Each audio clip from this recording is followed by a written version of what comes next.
Honourable Vice President, Honourable Speaker, Honourable Prime Minister, distinguished members of the Council of Ministers, leaders of various political parties, I would like to gratefully acknowledge and appreciate for organizing this warm farewell to me. Thank you, Honourable Speaker. Thank you, Honourable Chairman. Thank you, Honourable Members of both the Houses. Honourable Members, if I claim I am the creation of this Parliament, perhaps it will not be treated as immodesty. This Parliament created as an individual my political outlook and persona, which has been shaped by this temple of democracy. Bear with me if I feel nostalgic and indulge myself by going back to the past. On 26 January 1950, the Constitution of India came into effect. In a remarkable display of idealism and courage, we, the people of India, gave to ourselves a sovereign democratic republic to secure to all its citizens justice, liberty, and equality. We undertook to promote amongst all citizens fraternity, assuring the dignity of the individual and ensuring the unity of the nation. These ideals became the lodestar of modern Indian state. The Indian Constitution, consisting of 395 articles and 12 schedules, is not merely a legal document for the administration, but the Magna Carta of a socio-economic transformation of a vast multitude of people living in India. It represents the hopes and aspirations of 1 billion+ people. 68 years ago, after the first general election, the Indian Parliament began its journey representing the sovereign will of its people. Both the houses were constituted. The first President of the Republic was elected, who addressed the first joint session of the Parliament, and the Indian parliamentary system rolled out. Honourable Members, when I first entered the portals of this hallowed institution 48 years ago, I was 34 years old. In July 1969, I came to the Parliament as a member of Rajya, representing one of the 6 seats from the state of West Bengal. My election to Rajya took place on 4th July, and the first session I attended was 22nd July 1969. Honourable Members, since then, for the last 37 years, I served As a member of Lok Sabha and Rajya Sabha, of these, I served 5 terms as member of the Rajya Sabha, 4 times being elected from West Bengal and 1 time from Gujarat.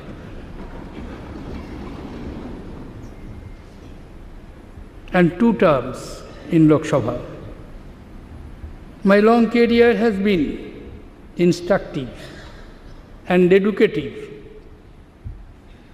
I entered Parliament at a time when the Rajya Sabha was full of experienced parliamentarians, leaders of the freedom movement, many of whom were brilliant speakers. M.C. Chagla, Ajit Prasad Jain, Jairam Das Daulatram, Bhupesh Gupta, Joaquim Alva, Mohabir Tyagi, Rajnaran, Dr. Bhai Mohabir, Loknath Mishra, Chitto Basu, and many others. In fact, Bhupesh Gupta was truly a legend in the Rajya Sabha. From 1952 till his death, 1981, he was the member of Rajya Sabha. Dayabhai Patel and Monibel Patel, Sardar Vallabhbhai Patel's son and daughter, represented Swatantra Party in the Parliament. My years in Parliament were further enriched by the wisdom of P.V. Narasimha Rao, oration of Atal Bihari Vajpayee, cryptic one-liners of Muthulimai and Dr. Nathpai, wit and humor of Piru Modi, poetic discourses of Professor Hiren Mukherjee, a razor-sharp repartee of Indrajit Gupta, coming presence of Dr. Manmohan Singh, mature advice of L.K. Advani, and passionate support of Sonia Gandhi for social legislations. Fellow members, my career as a parliamentarian was no doubt mentored by Srimati Indira Gandhi. Her steely determination, clarity of thought, and decisive actions made her a towering personality. She never hesitated to call a spade a spade. I remember after the defeat of Congress and herself in the post-emergency election, we had gone to London in November 1978. A large number of media persons in a fairly aggressive mood were waiting to ask Srimati Gandhi questions.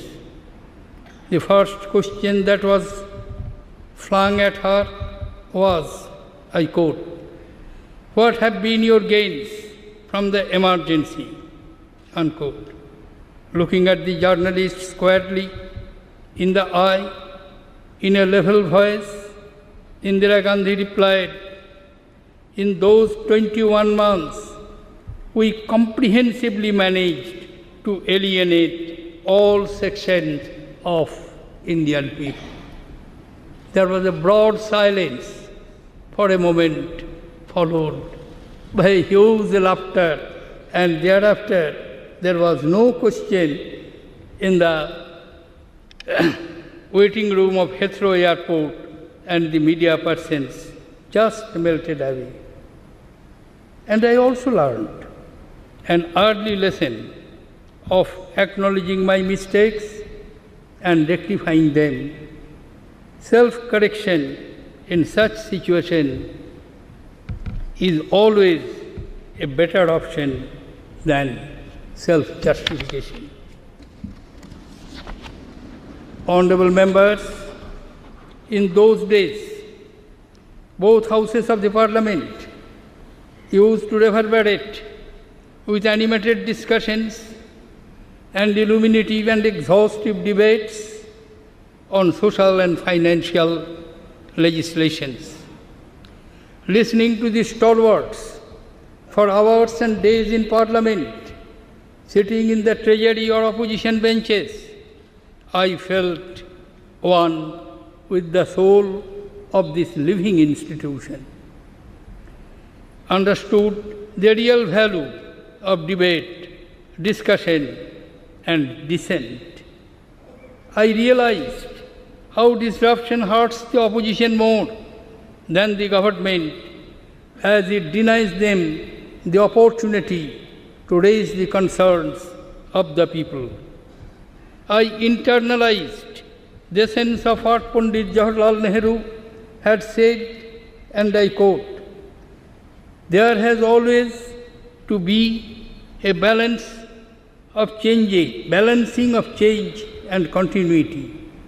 The system of parliamentary democracy embodies these principles of change and continuity, and it is up to those who functions in this system, members of the House and the numerous others who are part of this system, to increase the pace of change, to make it as fast as they like, subject to the principle of continuity. If continuity is broken, we become rootless and the system of parliamentary democracy breaks down." Unquote. Honourable Members, I experienced the joy of the enactment of pro-poor and pro-farmer legislations. The recent passage of goods and service tax and its launch on 1st July is a shining example of cooperative federalism and speaks volumes for the maturity of Indian Parliament. To be a part of this system is a unique experience, and I am grateful to the people of this great country for giving me this opportunity. I had the privilege of being a witness and a participant in the unfolding scenario of emergence of a great India, an India where 130 crore people belonging to three major ethnic groups, Aryans, Dravidians, Mongolites, practicing 7 major religions and 122 languages in the daily lives, live yet under one constitution, one flag, and one administrative system. Honourable Members, not a single part of this vast territory of 3.3 million square kilometers of landmass and islands is unrepresented in the Parliament. 543 persons from 543 territorial constituencies of this country, representing the people in Lok Sabha, and 245 persons elected by 29 states and union territories, including 12 nominated members by President, make laws, scrutinize orders of the executive, and enforce accountability to protect the interests of the people. Each of these 790 voices is important.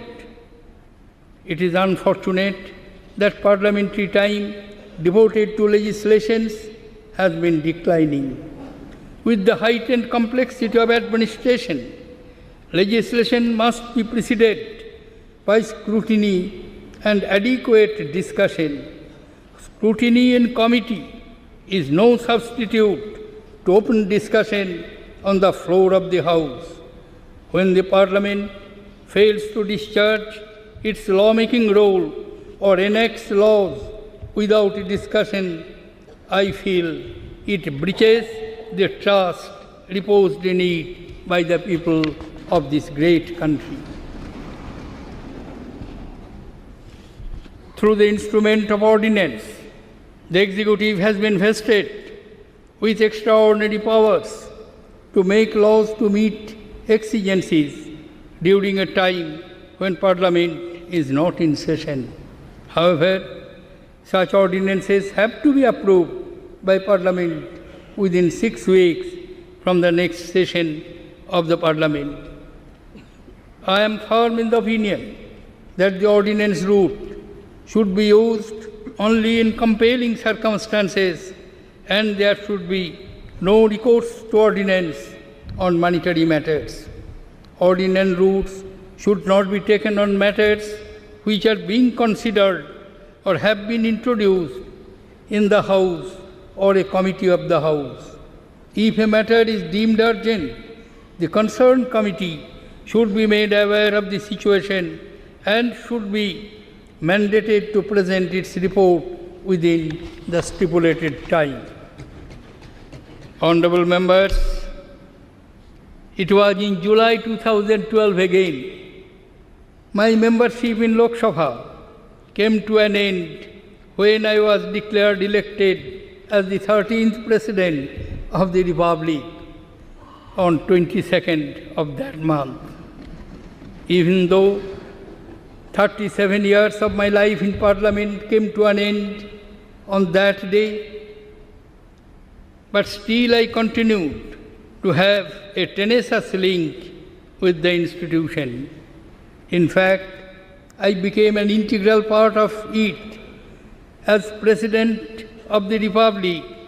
As per Constitution, Article 79 of the Constitution says, there shall be a President for the Union which shall consist of the President and the two houses to be known respectively as the Council of States and the House of People.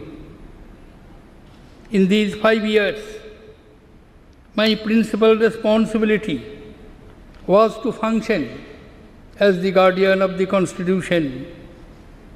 As I had said on oath, I strived to preserve, protect, and defend our Constitution, not just in word, but also in spirit. In this task, I greatly benefited from the advice and cooperation extended by Prime Minister Shri Narendra Modi at every step. With passion and energy, he is driving transformational changes in the country. I will carry with me fond memories of our association and his warm and courteous behavior to me. As I retire from the office of the President of the Republic, my association with the Parliament also comes to an end. I will no longer be a part of the Parliament of India.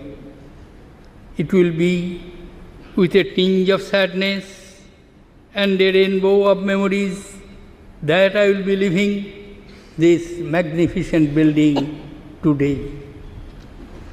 Honourable Members, with a sense of gratitude and a prayer in my heart, I take leave of you. I leave with a sense of fulfillment and happiness of having served the people of this great country through this institution as their humble servant. Thank you, ladies and gentlemen. Jai Hind.